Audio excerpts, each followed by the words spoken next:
Welcome to our channel friends. ఈరోజు మనం double క్రోచెట్ని ఎలా నేర్చుకోవాలనే దాని గురించి నేర్చుకుందాం.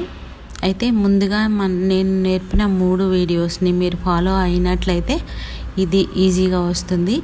వాటిని చేసిన తర్వాత వీటిని చేయడం, ఫౌండేషన్ రౌండ్స్ అనేవి ఒక 10 వేయవలసి ఉంటుంది.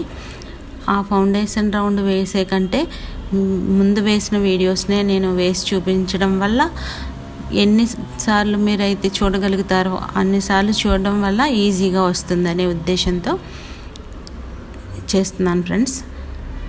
చైన్ స్టిచ్చెస్ వేస్తాను, సింగిల్ క్రోచెట్ వేసాను, హాఫ్ డబుల్ క్రోచెట్ వేసాను, నెక్స్ట్ డబుల్ క్రోషేని చేస్తాను. ఎంత ఎక్కువగా మీరు చూడగలిగితే అంత మీకు ఎడ్యుకేషన్ అయితే ఈజీ అవుతుంది. కాబట్టి చూస్తే చూడండి, లేదంటే కొంచెం ముందుకెళ్తే డబుల్ క్రోషేని చూసేయచ్చు.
ఇప్పుడు మనం డబుల్ క్రోషే ఎలా చేసుకోవాలనేది నేర్చుకుందాం.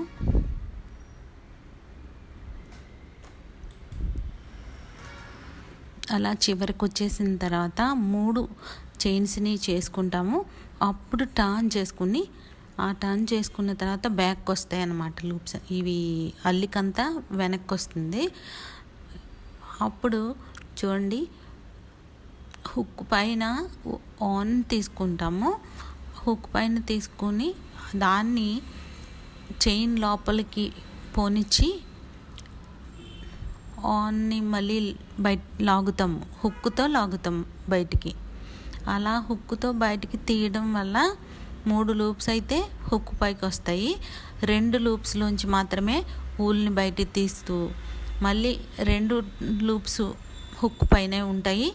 ఆ రెండింటి లోపల నుంచి కూడా సేమ్ ఎలా తీసామో అలాగే తీస్తాము. 2 టైమ్స్ హుక్ని ఊల్తో బయటికి లాగడాన్ని డబల్ క్రోషే అని అంటాము. అర్థమైంది అనుకుంటున్నాను ఫ్రెండ్స్. 2 టైమ్స్ హుక్ని చైన్ లోపల నుంచి ఊల్తో బయటికి తీయడాన్ని డబల్ క్రోషే అంటాము.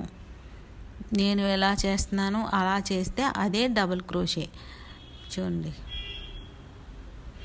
అలా ఉన్న హుక్ని అలా ఊల్ని పైకి తీసుకోవాలి, ఒక చైన్ లోపల నుంచి బయటికి లాగాలి. 2 లూప్స్ వస్తాయి. ఆ రెండింటిలోంచి బయటికి తీస్తే మళ్ళీ 2 లూప్స్ ఉంటాయి. ఆ రెండింటిలోంచి మళ్ళీ లాగినట్లయితే డబుల్ క్రోషే వస్తుంది.